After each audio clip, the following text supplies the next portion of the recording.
I'm Luann D'Agostino, in for Sarah Gore, and this is Open House. It's summertime, and for many on the East Coast, that means heading to the East End. From Sagaponack to Quag, join us as we bring you the very best of luxury living in the Hamptons.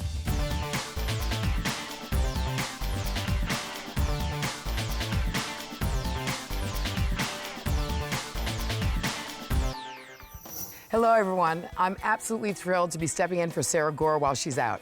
If you're a fan of The Real Housewives of New York, you know that the Hamptons holds a special place in my heart. This is where I call home. I gave you a tour of my home last time in Bridgehampton a few years ago, and I'm delighted to invite you to see my new pad right here in Sag Harbor. There are so many details that drew us to this 19th century Greek Revival house. It's a mix of old world charm with modern updates. We love the architectural details like the beautiful wide plank flooring and the wood burning fireplaces. The kitchen is cozy and ideal for hosting friends for brunch, and our bedroom is a serene sanctuary. But the crown jewel is this spectacular dock. It offers magnificent views of Sag Harbor Cove and the perfect place to take in mesmerizing Hampton sunsets. Now let's get started in Sagaponack, at the home of fashion designer Elie Tahari. Tahari runs one of the most successful luxury lifestyle brands in the world, so it's no surprise his home is as stylish as his collections. This is a true taste of quintessential Hamptons living.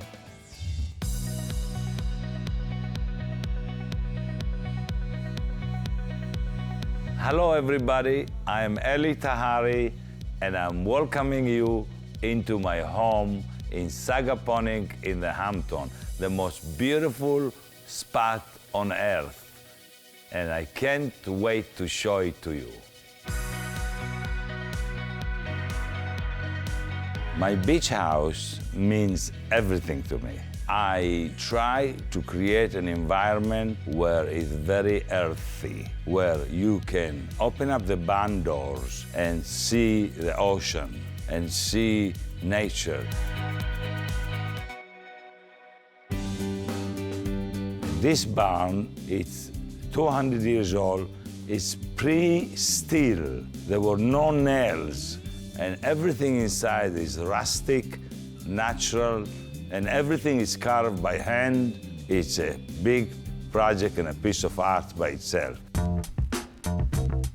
I like the mixture of glass and very rustic old barn, such as a glass wall in a barn from floor to ceiling, 30 foot high, holding the east side of the barn.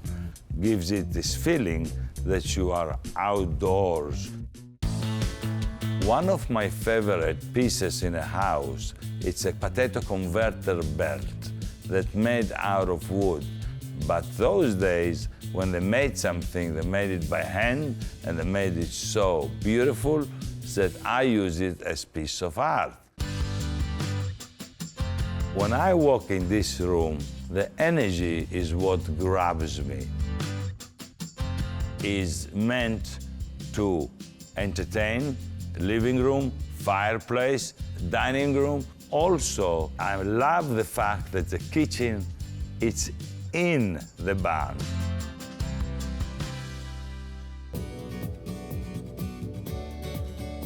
Once I go upstairs into my bedroom and I close the door, I got my own terrace and my own secluded area. Some nights the stars are so bright, you feel like you're touching it. The terrace of the bedroom is one of my favorite parts of the house. When we're having a get-together, we usually eat outdoors, and we eat it under the pergola, and I love that space. I am very privileged to come out here and be next to the water. Being near the water is being near oxygen.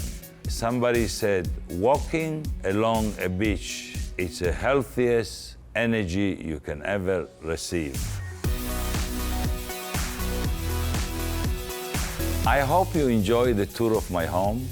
Thank you for this visit.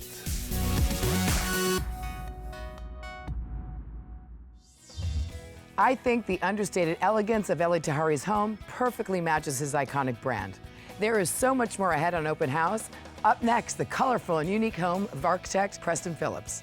And later, we're showing you how to plan a party, Hamptons style. The most important part of your party, the bar. Today, I'm going to serve rosé with a pop. See you right after the break.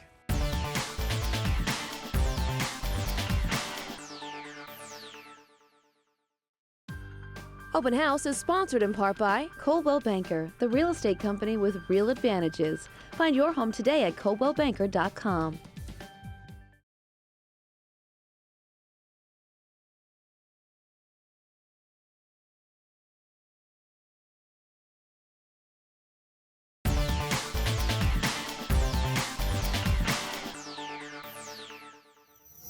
You're watching Open House. Now we're stopping by the Bridgehampton home of architect Preston Phillips. The design of his home is based on the Gestalt art movement of the early 20th century. It features prominent use of bold colors, geometry, and clean lines. As you tour his home and gardens, you'll see his passion for the Hamptons through his design. Let's go and take a look.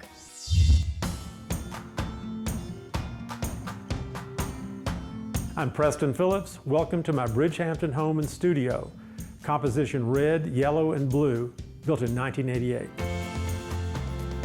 The design of the house and studio was based on the Gestalt, the art movement of the early 20th century out of the Netherlands. The Gestalt is the use of primary colors, red, yellow, and blue, along with black, white, and gray, and pure geometry. And those are the elements I used in designing my home and studio. Now, let me show you around. Immediately upon entering, I used all the colors at play: the red, the yellow, the black, the white, and the gray. The entry space actually connects the two sides of the house via this red and yellow checkerboard fiberglass panel system that goes up across the roof and down the other side. I call it a zipper. Right off the entrance is my dining room. Come this way. I put this room in the middle of the house. It acts as a fulcrum for all of my entertaining. I also use the dining room as a gallery space. It features some of my largest pieces of art. It's a great space to sit and linger after dinner with friends because it feels as if you're actually eating in an art gallery. And right off the dining room is the kitchen. I designed the peninsula to use as a buffet for dinner parties, and then the scrim as an element of surprise. I selected the silver verde granite for the countertop and the backsplashes in the kitchen. I used bird's eye maple for the cabinetry and accented the kitchen with stainless steel elements. But now I'm going to show you the most dramatic space in the house. Welcome to the sky room. The primary feature in this room is the glass roof, hence the name. The glass has a special coating to reflect the light from the sun and the heat gain, and it allows one to have art and furniture that is protected from the UV rays. But perhaps the best view is inward, toward my cubist staircase. Across the bridge is my in-house study. The study is actually a balcony overlooking the entrance, and to frame my 1950s lacquered desk, I created these glass panels. As a backdrop to the study, I located the neon piece Saving Grace by Lily Lackage.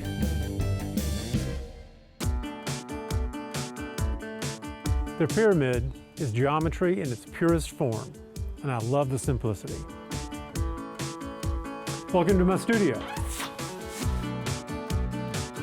As an architect, I needed a space to work, but I wanted it outside the house, so I created the studio as a separate workspace. I configured it in such a way that the building looks like an object in the landscape as seen from the main house, and from the studio you cannot see the house from the interior. Here I wanted to look out into the wild nature at its best, and I've loved working here for the last 30 years. Thanks for joining me today for the tour of my home and studio, and to see how Gestalt still influences and inspires 100 years after its inception. Now that house was truly unique. Still ahead on Open House, we're stopping by the Sagaponack home of artist Keith Sonier, my former neighbor. In fact, my work has to be plugged in. I'm not a painter. We'll be right back.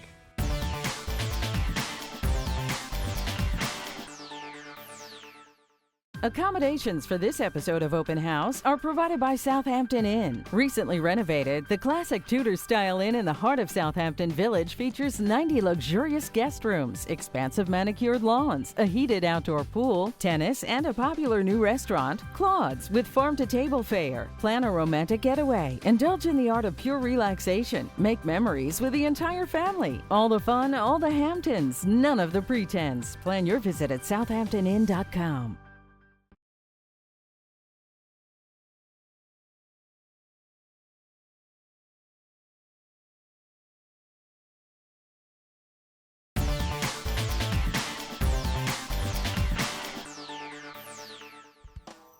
You're watching Open House. I'm Luann D'Agostino, in for Sarah Gore. We're back in Sagaponack at the quaint home of artist Keith Sonier. Situated on nearly 2 acres, this farmhouse serves as an inspiration for his art and sculptures, which are featured at museums and art galleries around the world.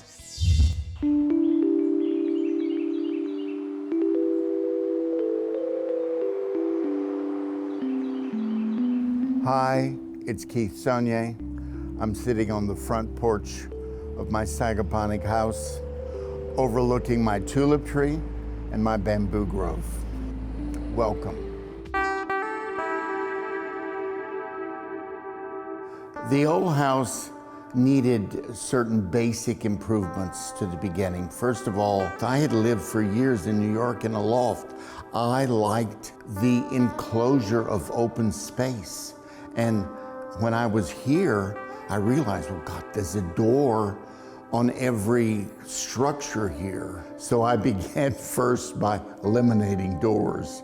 There were these amazing old 50s light fixtures that really detracted from the house. So I designed a series of light fixtures out of neon because I've worked in neon for over 35 years. And it adapted quite well to the old house. In the expansion of the house, I wanted to build in my new structure a place that was open to light and nature, a place where I could keep plants in the winter, and I definitely wanted it to have an access to water. And I don't mean a pool in the back 40, I mean a pool 10 feet away. In this particular greenhouse space, it houses a variety of art that I've made or art that I'm interested in. There are a series of African sculptures I've been collecting for about 40 years. There is one very new piece, and it's from a series I entitled Floating Grids. They are, in fact, the last series of work I've made here. As I began to spend more time in the house, I began to realize I didn't really have a proper work studio here. And I wanted to build something that you could literally drive a vehicle in. And I wanted something of a big scale to see what my works actually looked like in a larger architectural scale. So now in this particular space, we have an amazing piece from the series I called the Tesla series, because I was extremely interested in Tesla and his use of electricity, because in fact, my work has to be plugged in. I'm not a painter. I'd like to thank everybody for coming for the tour. The place has been very good to me. I hope you've enjoyed the experience. I love how Sonier uses his home as a backdrop for his masterpieces. Up next, the team from Little Miss Party shows us how to plan the perfect Hampton soiree.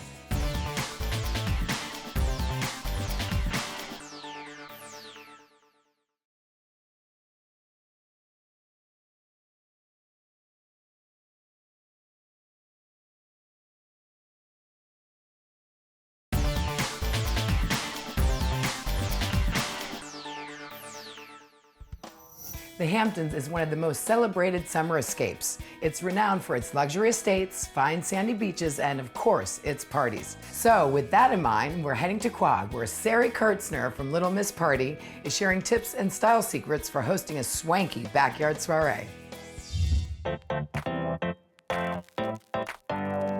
Hi, I'm Sari Kurtzner of Little Miss Party Planner. Today, I'm gonna show you how to throw a pineapples by the pool party.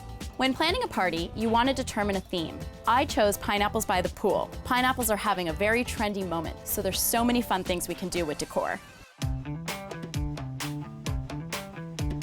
First, for our food, we're gonna style a charcuterie board on a surfboard. After all, we're in the Hamptons, right? For this party, I want my guests to be able to come and graze on the food all day long. Grapes, fresh meats, dried fruit, and crackers. You can help yourself and come and go as you please. To identify all the items on our board, we spray painted shells and then calligraphied on the names of each item that we're serving. Another great item to serve is pizzas.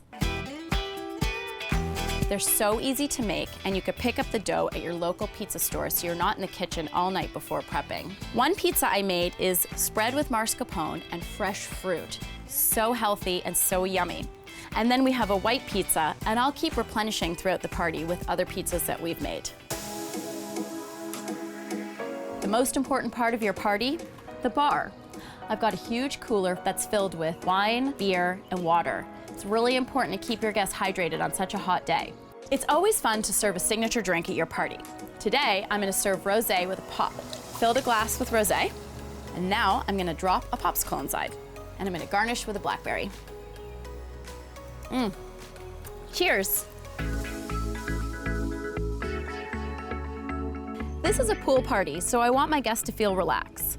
I set up vignettes of seating all around the pool, so my guests can choose a spot to sit and relax for the afternoon. Of course, with a glass of rosé in hand, in a pineapple floaty. Since we're outside, I had a lot of fun with the decor. I built in a pop of pink in my umbrella, I threw some pineapple floats into the pool, and I tied huge jumbo balloons to pineapples to float through the pool and around the pool. I also sprayed some pineapples white to add a chic element to my party. We really went all out with the pineapple theme and built them into the decor as much as we could. The party is all set and the finishing touches are done. Now I'm just waiting for my guests to arrive, so I'm gonna grab a tray of my signature drink and get ready to serve them.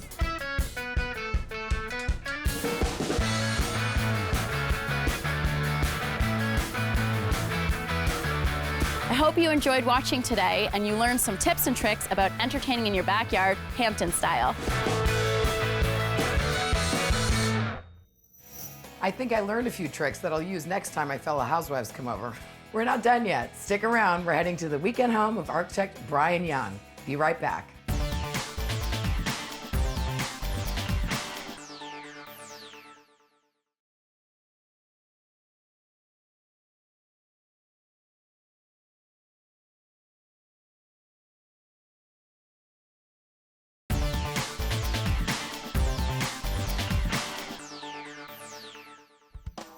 Welcome back to Open House. Now architect Brian Young shows us his weekend bungalow in West Hampton.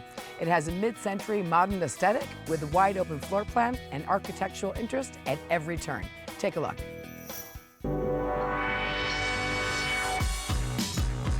Hi, my name is Brian Young. I'm the principal of Young Projects in Brooklyn, New York. Welcome to my house in West Hampton. For us, this is much more than a weekend escape or a beach house. This is our home away from the shoebox in Brooklyn, but at 2,000 square feet, we had to make every bit of area really count. And that started with the exterior. Here on the front concrete porch, each bedroom has access to the front yard and a little area where they can hang out. We charred the exterior using a Japanese technique which protects it from the elements. Let's get going. And as you move to the interior, there's a threshold, a spatial change. You go from the intimacy of the front porch to something much more open and expansive in the living room. The ceiling is composed of a series of facets that negotiate the lower scale at the front to the more expansive scale and direct your views to these oversized sliders, which will allow you to look out to the pool and the garden. The ceiling not only negotiates the geometry from outside to inside, but allows for the TV area to feel smaller and more intimate, the living area to feel a little bit more formal, and the dining area to be the most open. So here we are in the dining room. Cobalt blue, AKA Los Angeles Dodger blue. We got vintage Eames chairs from eBay, these wonderful vases, our West End outlet dining room table, but all illuminated by the beautiful high-end bocce chandelier. In here we had the rear opportunity for 3 frontages. We have the strip window that looks at the pool, sliding glass doors that take you to the outdoor shower, and 1 window that lets in the morning sun. We really like to find some art from strange places, so in here we use the cutoffs from spatulas as a wall piece behind the bed. On the other wall we have a French vintage movie poster for my wife's favorite movie, A Streetcar Named Desire. But the best part of the house is living outside. Let's go. So this is what I'm talking about. Barbecuing, a nice dinner with the family, a little bit of pool action, and then looking at the stars. But after all, this is a Hamptons bungalow. So this is where I like to lounge, drink my ginger, vanilla, and lime seltzer, and chill out. Thanks for coming. That's all for now. I hope you enjoyed our tour of the Hamptons. I've had a great time stepping in for Sarah Gore. I'll see you on Bravo's Real Housewives of New York City, and Open House will be back next week with more amazing homes. And if you want to check out any of the homes featured on today's show, again, all you have to do is head to openhousetv.com or follow the show on Twitter, Instagram, or Facebook at Open House TV. Thanks so much for watching.